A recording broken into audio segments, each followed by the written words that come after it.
Facebook ကနေကျူးလိုက်ပါခင်ဗျာနော်ဒီနေ့ညအတွက်ကျွန်တော်ဒီဘွဲကောင်းရွေးချက်ပြီးတော့ဖြစ်ပါတယ်အဲ့ဘွဲ Chromonicity နဲ့ Fiorentina တန်းစုံတိုက်ပွဲဘတ်တယ်ပွဲကိုကျွန်တော်ရွေးချက်ပြီးတော့ဖြစ်ပါတယ်ခင်ဗျာနော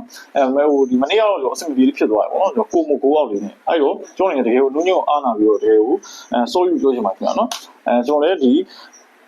ီရှေ့လျှောက်ဒီအကောင်းဖြစ်တဲ့ free တစ်ကိုတေချာရွေးချက်30တင်ဆက်ပြီးမှကျွန်တော် grade ပြပါတယ်အဲ့တော့ကျွန်တော် video တင်တာလေးကိုအနေငယ်နောက်ကျသွားနိုင်တဲ့အချက်လေးတော့ရှိပါတယ်ခင်ဗျာနော်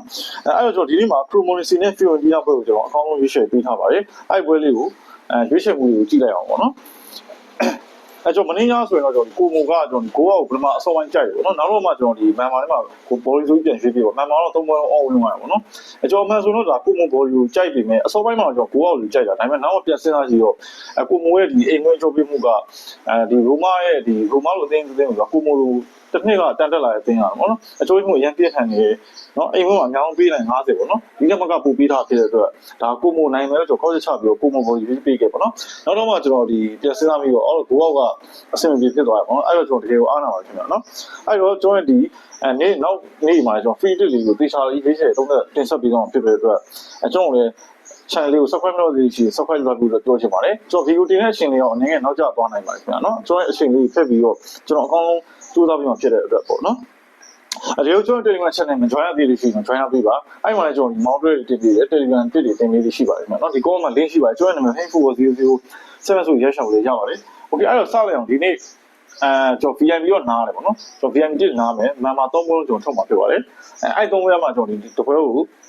ဒီဘုတ်ကျွန်တော်ရွေးချက်မှာဖြစ်ပါတယ် Chromonicity နဲ့ Fiorentina တန်းစုံတိုက်ပွဲဖြစ်ပါတယ်Chromonicity ကတော့အဆင့်18ဖြစ်ပြီးတော့ Fiorentina ကတော့18ဖြစ်ပါတယ်ခင်ဗျာနော် Fiorentina ကရာသီဆောင်ရုံးကန်ခဲ့တဲ့အတွက်အခုဒီအချိန်တွေရောက်နေပြီးတော့တက်ဆရမယ့်အရေးနဲ့ရင်ဆိုင်နေရတယ် Premier League ကစပါးနဲ့ပုံစံတူတယ်ပေါ့နော် Fiorentina မှာလည်းဒါ Premier League ဟိုပါစပါးမှာလည်းဒါလူစင်ရတောက်လို့ Fiorentina လည်းဒီ series လူစင်ရရှင်းမယ်ဆိုရင်market price ကဒီဟို market value မြင့်မာတဲ့အတင်းအတင်းဖြစ်တယ်ပေါ့နော်သူရဲ့ဒီပိုင်ဆိုင်မှုနဲ့ဟိုမငြင်းကားလောက်တင်းဆုံးကြောင်းဖြစ်တယ်ဒါပေမဲ့လည်းဒီအတင်းကတန်းစရမှုအတွက်မဖြစ်နိုင်ဘူးဆိုတော့ကောင်းကျိုးချမှုတွေကလူတိုင်းကိုယ်စီမှာရှိကြတယ်ပေါ့နော်အဲ့ဒီမှာဒီနေ့မှာလည်းဒါ Chromonicity လေးကို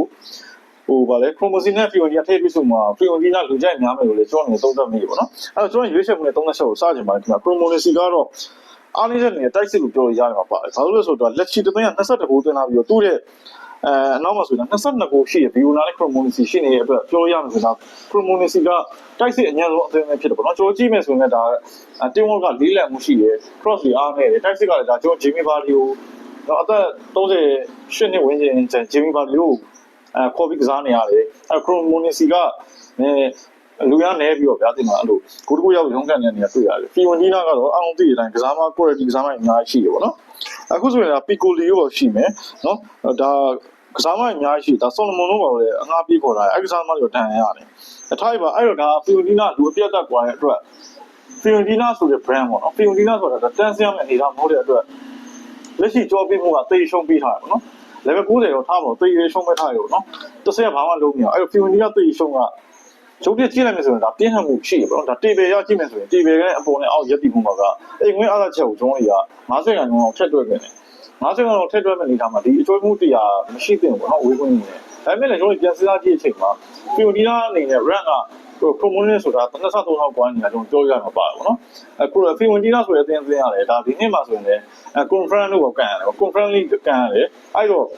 ဒါဟာသူကအဆင့်6 5ဆိုတဲ့နေရာမှာဒါပြီးခဲ့တဲ့နှစ်ကရက်တည်ခဲ့တဲ့အသင်းဖြစ်ပေါ့နော်ဒါသူ့ရဲ့ဟိုအဆင့်လောက်ခံနိုင်လို့ရတယ်အဲ့လိုမျိုးနာမည်ရှိတယ် market value ရှိတယ်တန်းစရမဲ့အနေကမဟုတ်ဆိုတော့ကျွန်တော်လည်းသိရ brother လည်းသိရအကုန်တလောကောင်သိရပေါ့နော် Fiorentina ဆိုတန်းစရမဲ့အသင်းဟုတ်တဲ့အတွက်သိရှုံးပေးထားရဆိုတာကျွန်တော်အနေနဲ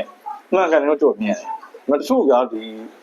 ရှူတောင်ကြည့်ပုံနဲ့မတူဘူးနော်ဒီဘွဲကိုဒါပုံမှန်ကြည့်မယ်ဆိုတော့ဒါပြင်းနေတယ်မှာပါပေါ့နော်ဒါပေမဲ့ကျွန်တော်နေကြည့်မယ်ဆိုတော့မှန်ကန်မှာပါပါလေကျွန်တော်ပြောလို့ Fiorentina ရဲ့ market value နဲ့ဒီအသင်းရဲ့ brand နဲ့နော်image ဘိုင်းအကုန်သုံးတဲ့ဟိုဘာညာအကုန် share လုပ်မယ်ဆိုရင်တော့ဒါ Fiorentina သိရှုံးကမှန်ကန်မှုရှိပါတယ်ခင်ဗျာနော် Fiorentina အနေနဲ့ဒီအဆင့်သူ့ချင်းချောင်းနိုင်တဲ့အနည်းကနော်အောက်ကဒီ18ကိုနှိပ်ကိုထားပြီဆိုရင်မှဒါဒီ Fiorentina ရဲ့အသက်ရှူချောင်းအောင်ဖြစ်ပါတယ်တန်းစုံအနေနဲ့အဲ့လိုသိရှုံးပြတာပါလေဒါပေမဲ့ကိုကုန်းစီကတော့နှလုံးရှုံးနေများနေတယ်သူ့နှုတ်80 90ဖြစ်နေပေါ့နော်85 90ဖြစ်နေအဲ့ဒီကိုကုန်းစီကဒါအရင်များတယ်လို့ကျွန်တော်ကောက်ချက်ချမိတယ်ကိုကုန်းစီဘာကြောင့်များရလဲ Fiorentina ကထားပါတော့နော်ကျွန်တော် Chromonicity ဘက်ကိုကြည့်ရတယ် Chromonicity ကနောက်ဆုံး၄ပွဲဆက် head to head ဖိတ်လိုက်ပြည့်စုံမှုနောက်ဆုံး၄ပွဲဆက်ဂိုးမရတာဘူးပြီးတော့ခရိုမိုနီစီကဂိုးမရတာကိုပြင်ပြီးအောင်နော်ဂိုးမသွင်းတာ၄ပွဲဆက်ရှိပြီးရင်ခရိုမိုနီစီရဲ့အိမ်ဝင်နောက်ဆုံး၄ပွဲကကြည့်ကြထားတယ်တပွဲတော့အောင်တယ်ပေါ့နော်တပွဲကပြားလေးစားတာဟာအဂျီနိုအာနဲ့ပွဲမှာနော်သူနောက်ဆုံးကန်ခဲ့တဲ့၄ပွဲကကျွန်တော်ပြောပြမယ်ဗီယိုနာဇီဇီနော်အင်တာမီလန်0-2ဂျီနိုအာဇီဇီ0-2 AC မီလန်အဲ့တော့တကူမှမရထားတဲ့ခရိုမိုနီစီကထဲတွေ့စုမှလည်းကတကူမှမရတာဘူးပြင်ဝင်တော့ဂိုးမသွင်းနိုင်တာဘယ်နဲ့တော့ရှိပြီလဲမသိပြီးရင်တို့ဒီဟိုလာစီရီမှာလည်းဂုံးသွင်းထားနိုင်တာတော်တော်များနေပြီ။နောက်ဆုံးကန်ခဲ့တဲ့ဒီလက်ချီနဲ့ပေါ်မှာတကူပဲသွင်းထားနိုင်တာတွေ့ရပြီးတော့နောက်ဆုံး၅ပွဲမှာဆိုရင်ဒါ2ကူပဲရတာဖြစ်တယ်။နော်။ရိုမာတို့ AC ကိုဂုံးမသွင်းထားနိုင်အဲ့တော့ခရိုမိုနီစီတိုက်စစ်ကြီးကတော်တော်မျောနေချက်မဲ့နေတယ်မှာပါတယ်။ဂိုးရဖို့တော်တော်ချုံးကန်နေတာပါတယ်။အဲ့တော့ဘာကြောင့်ဂိုးပေါင်းကနှလုံးရှုံးဖြစ်တာလဲပေါ့နော်။နှလုံးရှုံးဘာကြောင့်ဖြစ်တာလဲပေါ့။ဘာသာကိုစဉ်းစားကြည့်လိုက်။ဒီပွဲကိုဘူကီရီယာတော့ဗျာလွယ်ကူဖွင့်မထားဘူး။ကိုုံစီကတော့ကျွန်တော်ဒီပြင်းနေကြနော်တော်ပြင်းနေဘိုလီစီကတော့ခရိုပီယိုနီကပေးတဲ့ထက်ကျွန်တော်30လောက်ပိုပြင်းတယ်ကျွန်တော်မြင်ပြီးတော့ကိုုံစီကတော့တော်များနေပါတယ်နော်သူ့နောက်30လောက်ရှိရင်ရှားပါပြီဒီဘွဲကဘာလို့ဆိုတော့ဒါပီယိုနီကထားလိုက်တော့တကူထားလိုက်တော့ခရိုမိုနီစီကတကူရဖို့တော့ရုံးကန်နေရတယ်တွေ့ရတယ်နော်ဆိုတော့ပြောခဲ့သလိုဘရာဇီးကြည့်လိုက်ပါသူ့ရဲ့အိမ်ဝင်ဆောက်ဆောင်တွေကနောက်ဆုံး၄ဘွဲဆက်9မရထားဘူးပီယိုနီကလည်းထဲတိစမှုနောက်ဆုံး၄ဘွဲမှာလည်း9မရထားဘူးအဲ့နေတော့မျိုးပါနော်ကိုအောင်တူးဆုံးကတော့အတော်ပြင်းလုံးနဲ့ပုံစံတွေ့ရတယ်။ဒါမှမဟုတ်ဒါပါလေတန်းစုံတိုက်ပွဲကြောင့်လားတန်းစုံတိုက်ပွဲမကောက်ဘာတိုက်ပွဲဖြစ်ပြီဗျာ။တို့နဲ့နှစ်ပင်းနဲ့ကျန်တာဖြစ်တဲ့တော့နှစ်ပင်းမပွင့်ဖို့တို့နဲ့တွက်ရမှာဖြစ်ပါတယ်။ပြီးရတာဖီဝင်တီနာရဲ့အဝေးကွင်းနော်အဖီဝင်တီနာရဲ့အဝေးကွင်းကိုကျွန်တော်ကြည့်လိုက်တယ်။အဲ့မှာဖီဝင်တီနာရဲ့အဝေးကွင်းဂိုးသွင်းစွမ်းရည်က14ပွဲမှာ12ဂိုးပဲရတာနော်14ပွဲမှာ12ဂိုးပဲရတာဒီခရိုမိုနီစီရဲ့အိမ်ဝင်ဆွဆော့ရ73ပွဲမှာ17ခုပဲရတာလားတို့ဒီစီဗီရဲ့အစောပွဲမှာအသင်းဒီတက်ဆုံးတိုက်ပွဲတွေပါကန်တယ်အဲ့မှာလက်ချီလို့ပါဘူးဒီမှာလက်ချီလို့ခရိုမိုနီစီဗီယိုနာထဲပြည့်စုံနေဆို2နှုတ်30 20 2ဒီဝင်ဖွင့်တယ်ရအဲ့လိုကိုကောင်းစီးတွေကဘာကိုကြည့်ဖွင့်လာလဲဆိုတော့ဒါသူတို့ရဲ့အိမ်ဝင်ဖောင်အဝေးဝင်ဖောင်သူတို့ဂိုးစင်းစွမ်းရည်ကိုတွက်ချက်ဖွင့်နေစေဖြစ်တယ်တော့ဒီပွဲရဲ့ကိုကောင်းစီးက2နှုတ်20 30မှာရှိရမယ်ပွဲတွေမှာပါတယ်ကိုကောင်းစီးများနေအားကြောင့်မလို့ဆိုတော့ကိုးပေါ်ကျွန်တော်ရွေးမှာတော့မဟုတ်ဘူးကျွန်တော်ခရိုမိုနီစီကိုကျွန်တော်ရွေးမှာဖြစ်တယ်။ဘာကြောင့်လဲဆိုတော့ကျွန်တော်အဲ့0တွေပဲဖြစ်နေတဲ့ result တွေကတကူရတတ်တဲ့အကျင့်တွေရှိတယ်။ဘုံလုံးရဲ့ formula လေးမှာပေါ့နော်။ပြီးတော့ခရိုမိုနီစီရဲ့ motivation ကိုကျွန်တော်ထက်တွက်ချင်တာကြီးဖြစ်တယ်ပေါ့နော်။ခရိုမိုနီစီအနေနဲ့ဒီဘက်မှာတကူတော့ရသွားမှလို့ကျွန်တော်မြင်တယ်။ဂိုးအောင်စီးကလည်းအဲ့ဒီဂိုးအောင်စီးဟိုဗာလေသုံးလုံးမအပြည့်နိုင်မဲ့ဂိုးအောင်စီးတွေကဒါအိတ်ရှင်အတွက်အိတ်ရှင်ရဲ့တွင်ကိုတွေကိုထည့်သွင်းစဉ်းစားတဲ့ဖွင့်လှစ်မှုတွေများသောအားဖြင့်ရှိတယ်ပေါ့နော်။ကျွန်တော်အဲ့ခရိုမိုနီစီ body ကိုကြိုက်တယ်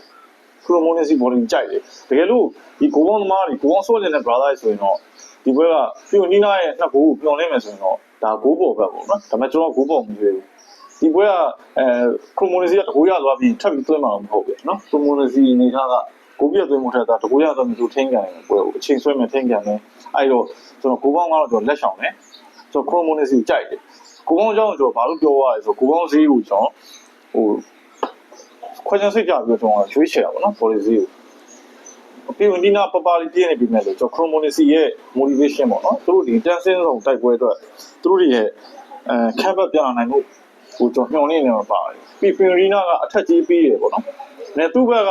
နေရအောင်မဆိုရင်တော့နေတုံးကပေးတော့ပါတယ်အဲ့တော့အားကြောင့်အဲ့ချက်တွေကိုကျွန်တော်လက်ကင်ဆွဲပြီးတော့ကျွန်တော် chromonecy ကိုကျွန်တော်ကြိုက်တယ် chromonecy ကိုဒီနေ့ကျွန်တော်သိချာရေးပေးလိုက်တယ်နော်ကျွန်တော်ရဲ့ member ရဲ့တော့ဖြစ်ပါတယ် brother အချက်ချင်းမြင်ပြီးပါပဲ like လို့ရပါတယ် check ပြီးရှောင်လို့ရပါတယ်ကျွန်တော်ရဲ့နောက်ထပ်ရွေးချယ်မှုတွေမောင်းရွေးချယ်မှုတွေမနေ့ကဆိုတာချန်ပီယံလိတွေပါရှိတယ်ပေါ့နော်အဲ့တော့ဗီဒီယိုလေးတွေကိုကျွန်တော်နေ့စဉ်အကောင်းဆုံးပြဆက်ပေးလို့ကျွန်တော် agree ပြုပါတယ် Telegram channel မှာလည်းမောင်းလေးပါတင်ပြပါတယ်ခင်ဗျာနော်ဟို channel လေး join လုပ်ရပါတယ်ပြီးတော့မမဝင်နေတဲ့ brother ရှိမှာတို့ရဲ့ဒီ Viber နံပါတ်969 939ဆိုတဲ့နံပါတ်ကို YouTube ပေါ်မှာတင်ထားပါခင်ဗျာနော်ဆက်သွယ်ဝင်ရပါတယ်ကျေးဇူးများတင်ပါတယ်ကျွန်တော်မျိုးပို့ရင်းဖြစ်ပါတယ်ကျွဲဒီ Facebook channel လေးရောဘုံမခမချက်3ချက်ကိုနေ့စဉ်တင်ဆက်ပေးမှာဖြစ်တဲ့အတွက်subscribe မလုပ်ရသေးတဲ့လူရှိရင် subscribe လုပ်ထားပြီးတော့ကျွန်တော်ပြောချင်ပါတယ်ကျေးဇူးများတင်ပါတယ်ကိုဟိမှာ